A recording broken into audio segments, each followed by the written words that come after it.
વિદ્યાર્થી મિત્રો, હું નિલેશ ચૌહાણ ઓનલાઈન એજ્યુકેશનમાં આપનું હાર્દિક સ્વાગત કરું છું. આજે આપણે ધોરણ 10 ની અંદર યુનિટ નંબર 11.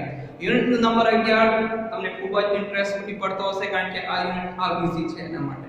હવે રચના નંબર 2 જોઈએ. સ્વાધ્યાય 11.2 ની અંદર રચના નંબર 2 છે. રચના નંબર 1 જે શીખ્યા હતા એના જેવી જ આપણી પાસે બીજી છે. સૌથી પહેલા જોઈએ આપણું વિધાન. શું કહેવા માંગે છે? 4 સેમી ત્રિજ્યાવાળા વર્તુળને સમકેન્દ્રી કે બીજું વર્તુળ બનાવો, પણ કેન્દ્ર કેવું હોવું જોઈએ? સરખું. 4 સેમી ત્રિજ્યાવાળા વર્તુળને સમકેન્દ્રી બીજા 6 સેમી ત્રિજ્યાવાળા વર્તુળ પરના બિંદુ, એટલે 6 સેમી નું જે બીજું વર્તુળ પડશે તેના પરના વર્તુળ પરના બિંદુમાંથી પ્રથમ વર્તુળને સ્પર્શકની રચના કરો. પછી શું કીધું? એની લંબાઈ માપવું અને વાસ્તવિક ગણતરીની માપની ચકાસણી પણ કરો. પહેલા તમને રફ આકૃતિ સમજાવતો શું કરવાનું છે. ઓકે, પછી આપણે પક્ષને વિધાન જોઈએ. પહેલા તમારે 4 સેમી નું શું બનાવવાનું છે? વર્તુળ. એમ સમજીએ છે કે આપણે 4 સેમી વર્તુળ છે. આ 4 સેમી. ઓકે, હવે એનું સમકેન્દ્રી એટલે પરિઘ તમારે એનું યાદ રાખવાનું. બીજું વર્તુળ કેટલા સેમી નું બનાવવાનું છે? 6 સેમી. અહીંયા પરિઘ રાખીને આપણે 6 સેમી નું વર્તુળ બનાવશું. બીજું વર્તુળ આપણે 6 સેમી નું બનાવવું છે. આ 6 સેમી નું છે. હવે આના પર એક બિંદુ છે. એટલે આ 6 સેમી નું થશે. આના પર એક બિંદુ નામ આપીશું P. હવે આ પહેલું વર્તુળ અને બીજા વર્તુળનું બિંદુ કયું છે? P. હવે P નો ઉપયોગ કરીને શું કરવાનું છે? 6 સેમી ત્રિજ્યાવાળા વર્તુળ પરના બિંદુ એટલે P પ્રથમ વર્તુળનો સ્પર્શક, એટલે આને સ્પર્શક બનાવવાનું છે. અહીંયાથી આપણે સ્પર્શક બનાવવાનું છે. તો સ્પર્શકો કેમ બને? આ બે વર્તુળમાં આપણે ત્રીજું વર્તુળ બનાવશું, જે પેલી રચના જોઈ અને પછી આપણે સ્પર્શકો બનાવશું. તો આવી આપણી રફ આકૃતિ છે, એના આધારે આપણે બાકી આકૃતિ બનાવશું. તો સૌથી પહેલા છે પક્ષ અને કૃત્ય. અહીંયા પક્ષ અને કૃત્ય તમારી પાસે સૌથી ઈઝી કહેશે. જે તમારું વિધાન છે તમારા પક્ષમાં લખવાનું છે. શું લખશું? 4 સેમી ત્રિજ્યાવાળા વર્તુળને સમકેન્દ્રી બીજા 6 સેમી ત્રિજ્યાવાળા વર્તુળ આપેલ છે. એટલે આવા તમારું વિધાન લખવાનું છે. કેમાં? પક્ષમાં. પક્ષમાં શું લખવાનું છે? 4 સેમી વર્તુળના 4 સેમી ત્રિજ્યાવાળું વર્તુળનું સમકેન્દ્રી 6 સેમી વાળું ત્રિજ્યાવાળું વર્તુળ આપેલ છે. જો આ વિધાન છે 4 સેમી ત્રિજ્યાવાળું વર્તુળ અને સમકેન્દ્રી 6 સેમી ત્રિજ્યાવાળું વર્તુળ આપેલ છે. એ તો તમને પહેલેથી કહી દીધું. હવે કૃત્ય શું લખવાનું? તો કૃત્ય પણ તમને આખું જે વિધાન આપેલું છે ત્યાં સુધી લખવાનું છે. જો અહીંયા ક્યાં સુધી? રચના કરો ત્યાં સુધી. ઈ તમારા સાબિતીમાં છે. કૃત્યમાં શું લખ્યું? વિધાન આપેલ છે કે તમારી પાસે જે વિધાન છે એ તમારે ક્યાં લખવું પડશે? કૃત્યમાં. શું લખશું? 4 સેમી ત્રિજ્યાવાળા વર્તુળને સમકેન્દ્રી બીજા 6 સેમી ત્રિજ્યાવાળા વર્તુળ પરના બિંદુમાંથી પ્રથમ વર્તુળના સ્પર્શકની રચના કરો. અહીં સુધી શું લખવાનું છે? કૃત્ય લખવાનું છે. તમારા પક્ષ અને કૃત્ય તમારા હાર વિશે બની ગયું. પક્ષ આપણે ક્યાં સુધી લખ્યું? 6 સેમી ત્રિજ્યાવાળા વર્તુળ સુધી. અને કૃત્ય રચના કરો ત્યાં સુધી. જે લોકોને પક્ષ અને કૃત્ય ન સમજાણું હશે બીજી વખત તમને રિપીટ કરતો છું. શું લખવાનું છે પક્ષમાં? 4 સેમી ત્રિજ્યાવાળું વર્તુળ અને સમકેન્દ્રી 6 સેમી ત્રિજ્યાવાળું વર્તુળ આપેલ છે. એ ક્યાં લખશું? પક્ષમાં. કૃત્યમાં ક્યાં સુધી લખવાનું છે? રચના કરો ત્યાં સુધી. શું લખશું? 4 સેમી ત્રિજ્યાવાળા વર્તુળને સમકેન્દ્રી બીજા 6 સેમી ત્રિજ્યાવાળા વર્તુળ પરના બિંદુમાંથી પ્રથમ વર્તુળના સ્પર્શકની રચના કરો. ઈ તમારે ક્યાં લખવાનું? કૃત્ય. મારી જેમ ન લખતા, વિધાન આપેલું છે પણ તમારે અહીં સુધી લખવાનું રહેશે. તો સૌથી પહેલા આપણે પાકી આકૃતિ બનાવી. તો પાકી આકૃતિ કેટલા સેમીનું બનાવવું પડશે? 4 સેમીનું. તો તમે પરિઘનું માપ એક્ઝેક્ટલી કેટલા સેમી લેજો? 4 સેમીનું એક્ઝેક્ટલી લઈને બનાવશું. હું એમ સમજુ છું કે અમારી પાસે 4 સેમી માપનું છે. ઓકે, તો પહેલું વર્તુળ બનાવવું 4 સેમી માપનું. અમારી પાસે પહેલું વર્તુળ બને છે 4 સેમી માપનું. ઓકે, આ 4 સેમી માપનું પહેલું વર્તુળ. આ મારું કેન્દ્ર છે. હવે બીજી વખત આ કેટલા સેમી બનાવ્યું છે? મેં 4 સેમી માપનું વર્તુળ બનાવ્યું છે. ઓકે, એનું નામ આપી દઈએ છીએ આપણે O કેન્દ્ર. હવે બીજું જે વર્તુળ બનાવવું છે કેટલા સેમીનું? 6 સેમી. તો પરિઘનું માપ પાછું કેટલું લેજો તમે? 6 સેમી. તો હું એમ સમજુ છું કે અમારું 6 સેમીનું વર્તુળ છે. તમે એક્ઝેક્ટલી 6 સેમી બીજી વખત લેજો. પહેલી વખત 4 સેમી, બીજી વખત 6 સેમી. ફરી પાછું કેન્દ્ર એકનું જ રહેશે. સમકેન્દ્રી કેન્દ્ર એકનું. આ 6 સેમી માપનું બીજું વર્તુળ. ઓકે, 6 સેમી માપનું બીજું વર્તુળ બનાવી દે છે. વ્યવસ્થિત કરી આપું છું તો તમને ઓકે તો બીજું માપ પણ આપણે કેટલાનું થઈ જાય છે 6 સેમી માપનું વર્તુળ તૈયાર કરવાનું છે ઓકે તો આપણી પાસે 6 સેમી માપનું વર્તુળ તૈયાર થઈ ગયું છે તમે જોઈ શકો છો હવે આટલું જે માપ જે છે ઈ શું છે અહીંયા નામ આપી દે કી તો O થી લઈને P સુધીનું અંતર કેટલું છે 6 સેમી અને અહીંયા જો નામ આપો તો કેટલા સેમી થશે 4 સેમી ઈ આપણે જાણતા પણ આપણને શું કીધું હતું બીજા 6 સેમી વર્તુળ વાળા ત્રિજ્યાવાળા વર્તુળ પરનો બિંદુ પ્રથમ વર્તુળને સ્પર્શે હવે જેમ આપણે બધું બની ગયું પ્રથમ વર્તુળ એટલે કે અહીંયા તમારી પાસે જે બીજું વર્તુળ પરનું બિંદુ કયું છે P ઓકે ત્યાં આપણે P મૂકી દીધું છે O થી લઈને P સુધીનું માપ કેટલું છે 6 સેમી હવે શું કરવું પ્રથમ વર્તુળનો સ્પર્શક બનાવવો છે તો આપણી પાસે જે લાસ્ટમાં હતા હવે તમે જે પહેલી રચના શીખ્યા હતા એક વસ્તુ મારે પ્રથમ વર્તુળનો સ્પર્શક બનાવવો છે આને શું કરવું પડે લંબ દ્વિભાજક તો લંબ દ્વિભાજક શું કરવું પડે OP નું શું કરવું પડે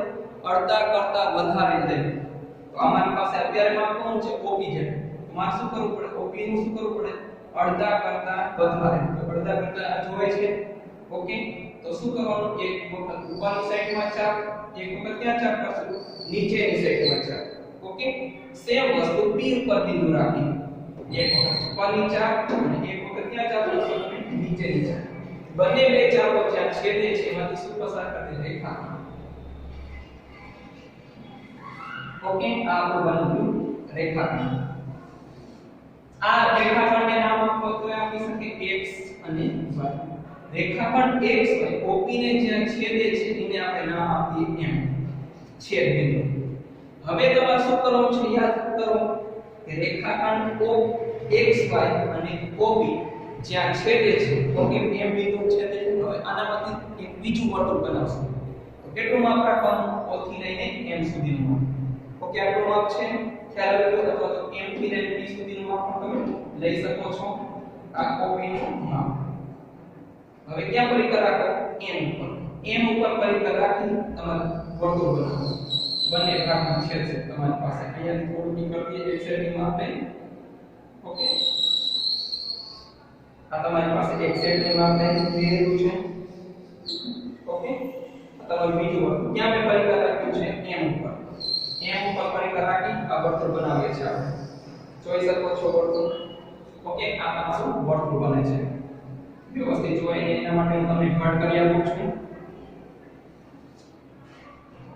આ P બિંદુ છે હવે વર્તુળનો સ્પર્શક બનાવવો છે તો P બિંદુમાં ત્યાં પ્રથમ વર્તુળને છેદે કઈ જગ્યા પર છેદે છે અહીંયા અહીંથી લઈને P થી લઈને આ ભાગને આપણે શું બનાવશું કિરણ આ પેલું કિરણ P થી લઈને આ ભાગને છેદે છે ત્યાંથી શું બનાવશું બીજું કિરણ ઓકે તો આ બે કિરણ આપણા બની ગયા જે ભાગને છેદે છે કિરણ આપી દે હવે આ છેદ પ્રથમ વર્તુળને જે આપણો સ્પર્શક છેદે છે એનું નામ આપી દે અહીંયા A નામ આપી અહીંયા શું નામ આપે B પેલા આટલી વસ્તુ તમને સમજાવું પછી આગળ આપણે કરીએ શું કહેવા માંગતા હતા એ પણ તમને કહી દઉં 4 સેમી ત્રિજ્યાવાળા વર્તુળને સમકેન્દ્રી બીજા 6 સેમી ત્રિજ્યાવાળા વર્તુળ પરના બિંદુ એટલે કે આપણું જે બીજું જે 6 સેમીનું વર્તુળ બનતું હતું ત્યાં તમારે 6 સેમી એ P બિંદુ મૂકવાનું આ P બિંદુ ઉપરથી આપણે પ્રથમ વર્તુળને સ્પર્શક બનાવવાનો એટલે આપણે શું કર્યું પેલા ઓકે આપણું તમારે આ જવાબ લાવવાનો છે શું કરવું છે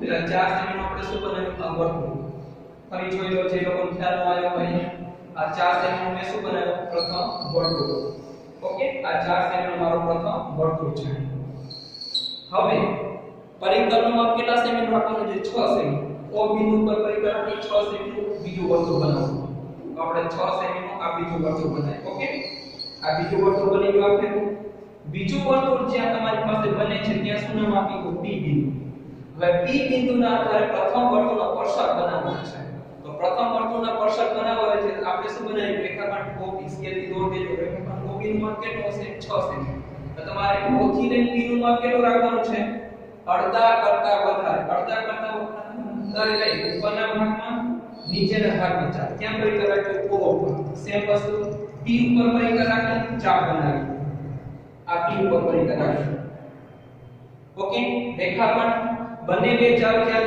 છેદે છે ત્યાંથી શું પસાર કર્યું મેં રેખાખંડને શું નામ આપ્યું XY OP ને જે રેખાખંડ XY છે તેને શું નામ આપ્યું M. હવે શું કરવાનું O થી લઈને M સુધીનું માપ લઈ M ઉપર પરિકર રાખી પાછું એક શું બનાવતો વર્તુળ. તો તમારા આ વર્તુળ છે. તો આ પ્રથમ વર્તુળ અને આ જે બીજું વર્તુળ બન્યું જ્યાં છેદે છે એને શું નામ આપ્યું A. અહીંયા જ્યાં છેદે છે એને શું નામ આપ્યું B. હવે શું બનાવો સ્પર્શક P થી લઈને B સુધીનું સ્પર્શક P થી લઈને A સુધી. તો આપણી પાસે કીધું પ્રથમ વર્તુળના સ્પર્શકની રચના કરો. પ્રથમ વર્તુળના સ્પર્શકોની રચના થઈ ગઈ છે. પછી શું કીધું છે તેની લંબાઈ માપો. તેની શું કરવાનું છે લંબાઈ માપવાની. હવે આની તમે P થી લઈને A સુધી માપશો ને એટલે 4.5 સેમી થશે. P થી લઈને B સુધી માપશો એ પણ શું થશે 4.5 સેમી થશે. આ વસ્તુ થઈ ગઈ. હવે એના શું લખવું પડશે રચનાના મુદ્દા. અને એક્સ્ટ્રા શું કીધું છે વાસ્તવિક ગણતરીથી માપની ચકાસણી કરો. તો પહેલા શું કરી દે વાસ્તવિક માપની ગણતરી છે કીધું છે લોકો વાસ્તવિક ગણતરીથી માપની ચકાસણી કરો. ઈ તમને શરૂઆતમાં કરાયો. તો સમજો ઈ આ ભાગમાં કરી દઈએ વાસ્તવિક ગણતરી. ઓકે હવે સમજો દરેક વખતે જ્યાં તમારો સ્પર્શક બિંદુ હશે ને તમારે કાટખૂણો બનાવવો હશે. આ જગ્યામાં તમારે કાટખૂણો બનતો હશે. આ જગ્યામાં શું બનતો હશે કાટખૂણો. તો જોજો સમજો આ O થી લઈને P સુધી એટલે તમારું વર્તુળ કેવું બનશે આ A O અને P આટલું તમારું શું બનતું હશે ત્રિકોણ. આપણને શું કીધું છે વાસ્તવિક ગણતરીથી માપની ચકાસણી કરો. A થી લઈને O સુધી આ તમારી પાસે શું બનશે ત્રિજ્યા. ઈ કેટલા સેમી 4. O થી લઈને P સુધી બીજું જે વર્તુળ બને તો 6. તો A થી લઈને P સુધીનું જે આપણને કીધું ને AP ઈ અંતર તમારે ગોતવાનું છે. એટલે એને કીધું વાસ્તવિક. આપણી પાસે કયો પ્રકાર છે અહીંયા આવું તમારી પાસે ત્રિકોણ બને છે જ્યાં સ્પર્શક બિંદુ જે છે સ્પર્શકની કાટખૂણે છે. જો આવું તમારું ત્રિકોણ બને છે. અહીંયા A છે આ તમારી પાસે O છે આ તમારી પાસે P છે આ તમારો કાટખૂણે છે એટલે સ્પર્શક બિંદુ. તો આપણી પાસે કાટખૂણાનું જો ત્રિકોણ નામ હોય ઓકે તો અહીંયા કાટખૂણો A છે સામે આપણે શું નામ આપી શકીએ O અને P. તો આ શું બને કર્ણ બને આ શું બને પાયો બને અને આ શું બને તમારો બે. હવે આના આધારે તમારે કોનું માપ જોશે OP નું માપ જે આપણે સ્કેલથી માપશું તે તમારે ગણતરી કરીને આપવાનું છે.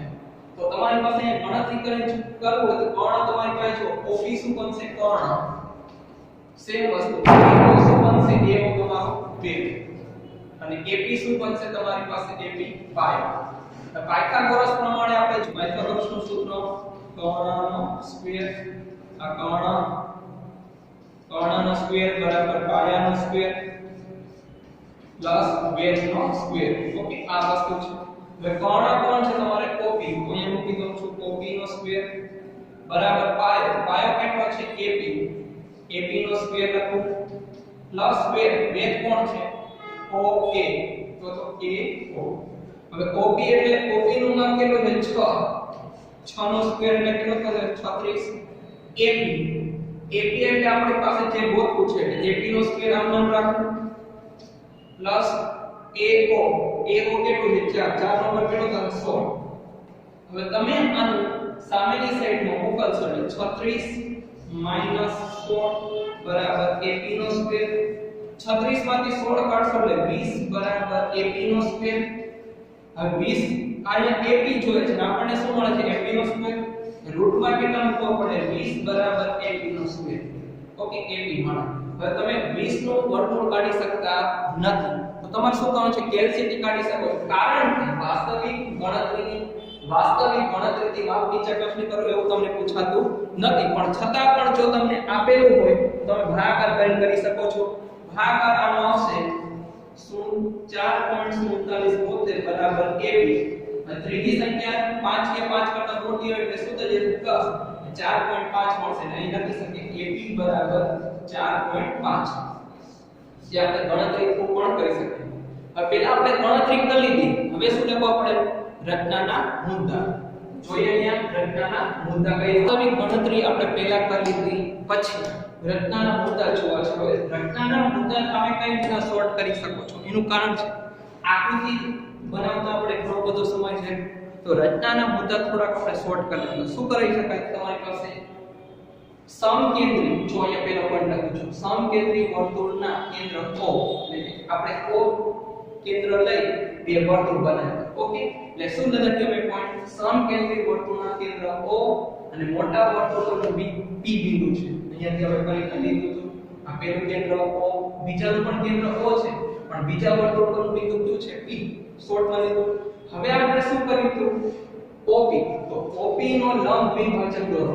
આપણે O થી લઈને P સુધી અડધા કરતા શું લીધું હતું? વધારે માપ લઈ શું બનાવ્યું હતું? લંબ દ્વિભાજક. એનું સૂત્ર રાખ્યું જ્યાં છે તેને M નામ આપ્યું. શોર્ટમાં શું લખ્યું?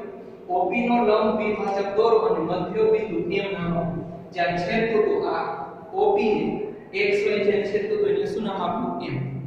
હવે આપણે શું કર્યું?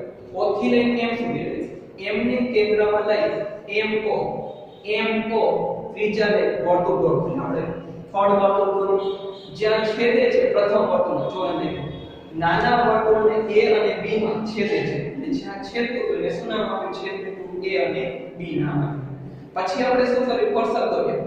PA અને PB. એટલે શું દોર્યું? PA અને PB દોરો. પછી આપણે શું કીધું હતું? તેની લંબાઈ પણ માપો. તો PA અને PB નું માપ કેટલું થતું? 4.5. સ્પર્શકો PA અને PB બરાબર 4.5 સેમી થાય છે. તો આવી રીતના તમે રચનાના મુદ્દા લખી શકો છો. તમારી જાતે લખવાનો પ્રયત્ન કરો, તેથી શું થશે? એટલું ઈઝી પડશે. તો આ રીતના વાસ્તવિક ગણતરી દર વખતે પૂછવાથી હોય નહીં, પણ અહીંયા આપણને પૂછી છે તો આપણે આ રીતના ગણતરી કરી શકીએ. બંનેના માપ સેમ ટુ સેમ આવશે. 4.5 4.5. Thank you.